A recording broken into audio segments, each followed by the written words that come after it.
Speaking of wiggling things going around, that was a difficult transition. Let's go ahead and put this up there on the screen. I'm just going to present this without any comment because the details are so crazy. According to the New York Times and according to RFK Jr. himself, the presidential candidate, quote, had previously faced undisclosed health issues, including a parasite that he had said ate part of his brain. So back in 2010, while he was undergoing a deposition, it revealed that RFK Jr., quote, was experiencing memory loss and mental fogginess so severe that friends grew concerned that he might have a brain tumor. He then consulted many of the country's top neurologists who had treated his uncle, Ted Kennedy, who discovered and believed that he had a dead parasite in his brain, a dead worm, like a brain worm.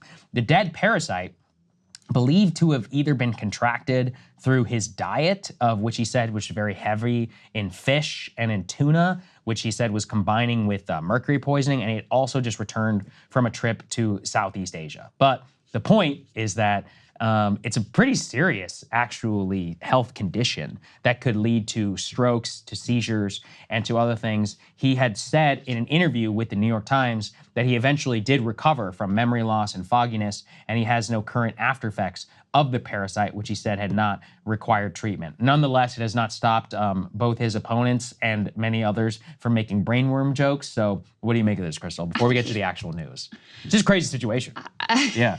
The context of this is he was undergoing a deposition. He was trying to limit or eliminate the necessity to pay alimony. So he was trying to argue, like, I've got all these cognitive impairments, mercury poisoning, I got this worm in my brain that ate part of it. He says at one point, I have cognitive issues clearly, which, you know, is not a quote that you really want out there about yourself as a presidential candidate, especially coming out of your mouth, especially when he has gone out of his way to contrast his, you know, he's not a young guy, his relative vigor and fitness. There's the whole, you know, shirtless push-ups, whatever, lifting weights. Yeah, working out in jeans is the weird one, man. That's the one I just... That's like, a strange choice. I'm all about getting jacked. I'm all about that, but working out in jeans is just weird. Yeah. Weird. Anyway, that's been a part of, you know, what he's put forward, and he's clearly, like, talked a lot about health in his campaign and offering himself as, you know, a picture of what this healthy lifestyle could be. So it does cut against those claims. Right. When you have this on the record, him talking about this brain that ate a portion of his worm that ate a portion of his brain. As the Times accurately cognitive points out, issues and mercury poisoning, et cetera. Now, again, he says he's recovered, and we spoke with him. Yeah, he seems fine. You know, I don't think cognition is his problem. I'll say that.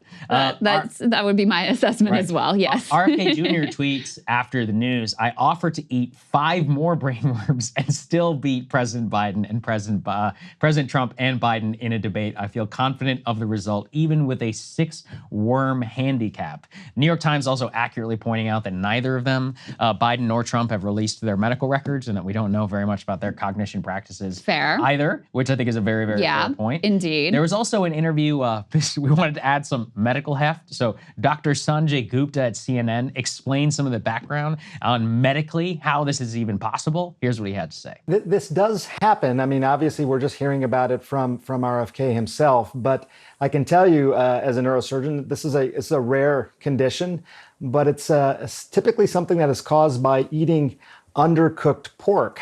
And again, we don't know this for sure, but just based on the description that we're hearing, sounds very much like this, where you eat undercooked pork and the larvae get into your bloodstream and then basically can spread throughout the body in the bloodstream. They can go to all sorts of different organs, including the brain.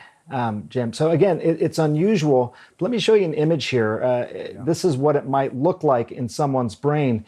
When you do an MRI scan, you might see these areas, and you can see them in purple there, Jim, where they basically look like little cysts, essentially, in the brain. And that is the porkworm larvae that gets in there. Sometimes it just is sort of sitting there, doesn't cause any kind of problems. Sometimes it can cause other symptoms like headaches or even seizures. And again, we don't know specifically what happened with him or if this is actually it, but this does happen a few thousand times a year. You know, imagine that image that I just showed you, and you could have these tiny little spots typically on top of the brain or closer to the surface of the brain. And you basically go in and, similar to a tumor in a way, you would go in and basically just remove that cyst. They're not usually associated with memory loss, because I think that's what took RFK to the doctors in the first place. Memory loss and generalized brain fogginess. Typically, it's more associated with, if any symptoms, headaches and seizures and things like that. Genuinely educational. Thank you, Sanjay.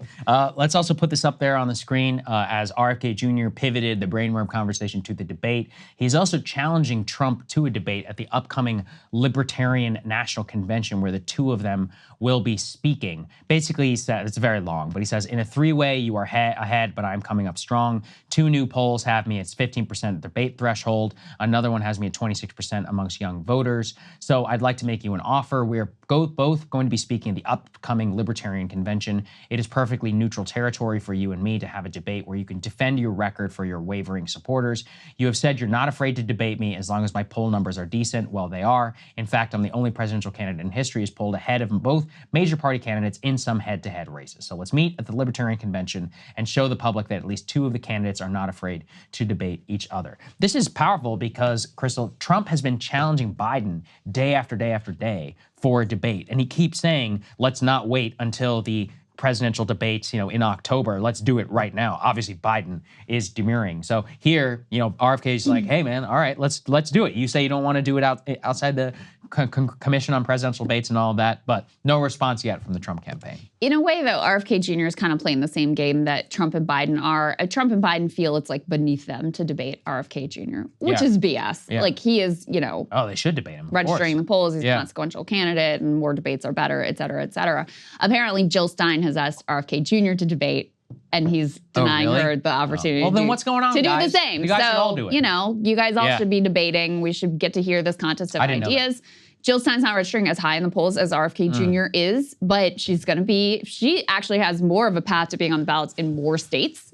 And it's clearly a possibility of her being a consequential candidate in terms of, the ultimate outcome of this election.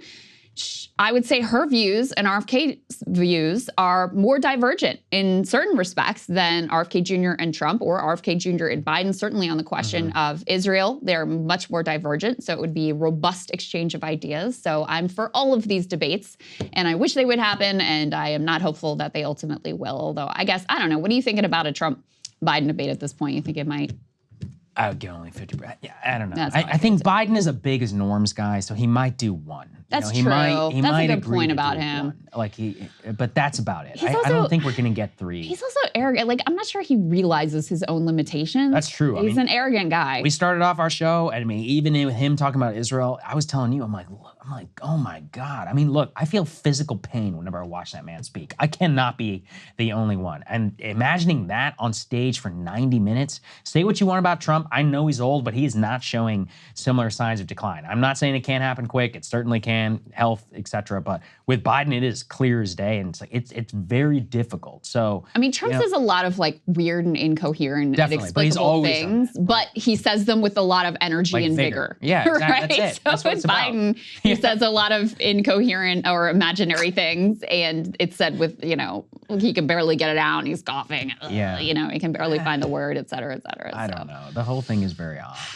What a sad, if I had to country guess, we live in, that these are our options. If I had to guess, I think Biden does one, but I think he will only do this here. It's also to his benefit, because where they always get tripped up is they usually have, they'll have one good one or two bad ones, and then it all gets kind of mushed together. The other thing they all want to avoid is having to do one on one specific issue. So usually you do the economy debate, then you do domestic issues debate, then you do foreign policy debate. That's the old strategy. They all hate the foreign policy debate. It's always the lowest rated, but sometimes the most impactful. If I'm Biden, I don't want to do that right now. Not with Israel, Ukraine, and all this other stuff happening. So if you force it all in a 90-minute conversation, that's much better for me. I'm a stronger ground, very much more limited. We'll see, though, in terms of what they do. I would bet that they do one, but I think they'll do it in the dumbest fashion and allow some idiot like Chris Wallace or somebody like that to do it again. So it won't be a particularly good one. It could be that you have a repeat of the first Biden-Trump debate, where Biden didn't really have to do anything. Yeah, and Trump was such a maniac that he lost the debate for himself.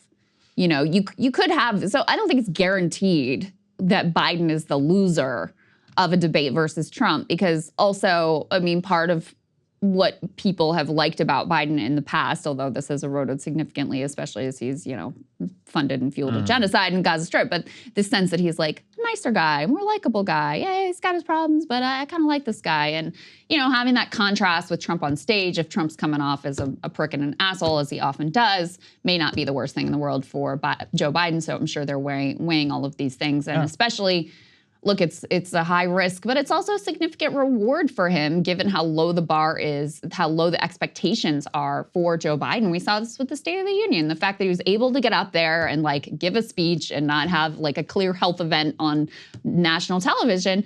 It seemed to actually bolster him in the polls a little bit, and has actually quieted some of the conversation about his age and his mental faculties and his ability to serve another 4-year term. So maybe also they look at that and they're like, okay, well, there is something to be gained from putting himself out there. Who knows? Yeah, that's right. Hey guys, if you like that video, go to breakingpoints.com, become a premium subscriber, and help us build the best independent media organization on the planet. That's right. We're subscriber funded. We're building something new. We want to replace these failing mainstream media organizations. So again, to subscribe, it's breakingpoints.com.